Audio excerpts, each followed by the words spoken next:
Hello. जैसा कि हम देख रहे हैं, कोविड ने बहुत लोगों को शिक्षा दूर कर दी है। बहुत लड़के शिक्षा लेना तो चाहते हैं, यानी शिक्षा उनकी फर्स्ट प्रायोरिटी तो है, बट फाइनेंशियल कंडीशन ख़राब होने की वजह से वो अपनी शिक्षा को ग्रहण नहीं कर सकते। और ज़्यादातर केसेस ये 8 तक के बच्चों को छोड़ने में आ रही है। ठीक है, तो इस कंडीशन पे हम कह सकते हैं कि अगर वो 8 तक की शिक्षा को 8 तक के बाद से शिक्षा छोड़ देते हैं तो इस कंडीशन में उनका बौद्धिक विकास ना होगा, ना शैक्षणिक विकास होगा। तो इस कंडीशन पे वो समाज में एक दबे के लोग रह जाएंगे। और सरकार का काम है समाज का उत्थान करना, समाज का कल्याण करना, ना कि समाज का दमन करना। तो परिस्थितियाँ सबके साथ समान ही आती हैं। हमको कितना डट के लड़ना है वो व्यक्तित्व पे डिपेंड करता है, पर्सनालिटी पे डिपेंड करता है, व्यक्ति टू व्यक्ति वेरी करता है कि कौन अपने प्रॉब्लम्स को कितना डेडिकेट होकर लड़ा है। तो इसी कंडीशन पे मतलब सरकार ने सहभागिता दी। सरकार ने सोचा कि मतलब कल्याण के लिए एक योजना चलाया जाए। तो उस योजना का नाम है राष्ट्रीय साधन सहयोगिता छात्रवृत्ति। राष्ट्रीय साधन सहयोगिता छात्रवृत्ति। तो पूर्ण धनराशि इसमें सेंट्रल गवर्नमेंट, यानी इसमें जितना भी फंडिंग होगा इसके लिए कौन देगा? Central government. ये योजना 2008 में स्टार्ट हुई थी। और 2008 में स्टार्ट हुई थी उस कंडीशन, उस समय 2008 में स्टार्ट हुई थी, 2008 से चल रही थी। लेकिन जब स्टार्ट हुई थी उसमें पर एनम छात्रवृत्ति कितनी जाती थी? स्कॉलरशिप 6,000 रुपये दी जाती थी। और मानदंड था कि हमारा जो उस बंदे को जिसको छात्रवृत्ति दी जाएगी उसका क्या होगा कि मतलब इनकम जो होगा 1 लाख से कम या 1 लाख तक होना चाहिए। ठीक है, इनकम सर्टिफिकेट। अब बात ये आई है कि क्या 1 लाख मतलब 1 लाख का इनकम सफिशिएंट है किसी को पढ़ाने के लिए? या मतलब 2022 के दौर में जहाँ इन्फ्लेशन इतनी बड़ी है, ठीक है, बेरोजगारी इतनी ज़्यादा है, तो सरकार ने मानदंड बदला है और उन्होंने कहा है कि अब हम 12,000 रुपये पर एनम देंगे और जो हमारा इनकम सर्टिफिकेट होगा वो अप टू 3 लाख तक होगा। ठीक है, लेकिन इसमें शामिल कौन होगा? इसमें शामिल होंगे 9 से 12वीं तक के जो भी मेधावी स्टूडेंट है, यानी जो मेरिट वाले लड़के हैं वो शामिल होंगे।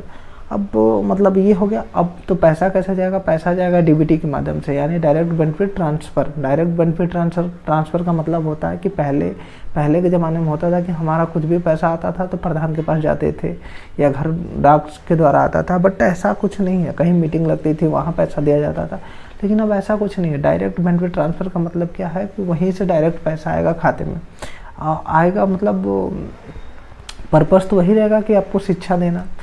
अब एक मतलब अब हम जैसे ये व्यवहारिक समस्या है, उसके बाद से मतलब तो एप्लीकेबल ये प्रॉब्लम्स हैं, ये तो गवर्नमेंट का स्टैंड है। गवर्नमेंट तो समाज का कल्याण करना चाहती है। अब परमानेंट ये एप्लीकेशन प्रॉब्लम है कि क्या जो डीबीटी के माध्यम से हम जो किसके पास पैसा भेज रहे हैं, मतलब तो क्या वो पर्पस को बढ़िया से निभाएगा? यानी जिस पर्पस के लिए उसको पैसा दिया गया, क्या वो पैसा पर उसी पर्पस में यूज होगा?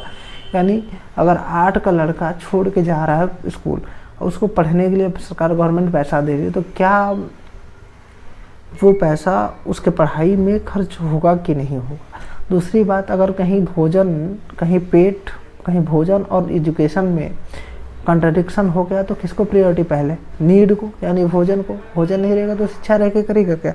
तो हम ये कह सकते हैं कि सरकार फंड तो दे रही है, बट क्या इसका सही यूज हो पाएगा? क्या हम इस पार्टिसिपेशन में मतलब इस योजना के माध्यम से हम एजुकेशन में बच्चों की पार्टिसिपेशन रेट को बढ़ा सकते हैं? तो इंडिया जैसे मतलब इंडिया देश में ये कहीं ज़्यादा मतलब थोड़ा कठिन दिख रहा है कि मतलब जैसे कि एग्जांपल अगर हम ले तो किसान सम्मान निधि योजना में जो है, इसमें 2-2 हज़ार रुपये पर मतलब 3 किस्तों में आ रही है, पर एनम 6,000 रुपये आ रहा है। अब इस कंडीशन पे अगर हमारे यहाँ 6,000 रुपये आ रहा है पर एनम, तो क्या वो तो उसका मेन गवर्नमेंट का ये पर्पस था कि किसान डेप्ट में ना फंसे, किसान अपनी फसल को पैदावार को अच्छा बढ़ाए, उर्वरक सही टाइम पे दे सके, कीटनाशक सही टाइम पे दे सके, जैसे कि उनका पैदावार बढ़े और उनका एक आय का सोर्स मतलब जो इनकम का सोर्स है वो जनरेट हो। लेकिन क्या ऐसा होता दिख रहा है?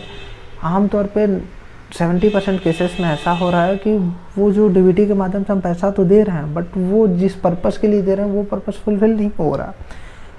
तो इसमें गवर्नमेंट का स्टैंड ये होना चाहिए कि गवर्नमेंट क्या करे कि डायरेक्ट क्या मतलब जो भी अब हमारे यहाँ पीपीपी मॉडल में आ गया ना, पब्लिक प्राइवेट पार्टनरशिप मॉडल। इसमें क्या है कि जो हमारे यहाँ शिक्षा की जो इंस्टीट्यूशन है वो ज़्यादातर प्राइवेट हो रहे हैं, और क्या प्राइवेट में चैलेंज है कि वो ग्रांट दे पाए, मतलब वो सीट रिजर्व कर पाए। अब कोई प्राइवेट आदमी, प्राइवेट कोई कंपनी किसी को स्कूल किसी को सीट प्रोवाइड तो नहीं करेगी कि आप फ्री में एजुकेशन ले लीजिए। तो ये कंडीशन, तो हम कहेंगे कि गवर्नमेंट के भी जो बहुत अच्छे स्कूल है या गवर्नमेंट के स्कूल को थोड़ा डेवलप किया जाए, उनमें इन्वेस्ट किया जाए, और उसमें क्या किया जाए कि पेमेंट करने का साधन बनाया जाए कि मतलब उसमें क्या किया जाए, मतलब फ्री में कुछ सीटें रिजर्व की जाए, कुछ सीटें रिजर्व कर जाए, जैसे पब्लिक प्राइवेट और जैसे वो कुछ गवर्नमेंट वाला फंडिंग वाला कोई भी स्कूल है, उसमें अच्छे स्कूलों में कुछ सीटें मेरिट के आधार पे मतलब दी जाए, और वहाँ पे फ्री एजुकेशन दिया जाए कि नो फीस, एकदम टोटल फ्री एजुकेशन। इस कंडीशन पे जो भी मेधावी छात्र हैं उधर बढ़ेंगे, उनमें सीटों की पार्टिसिपेशन को बढ़ाया जाए, और डीबीटी माध्यम भी सही है। और भी कोई राय होगा तो ला के बताइएगा। थैंक यू, कमेंट करिएगा।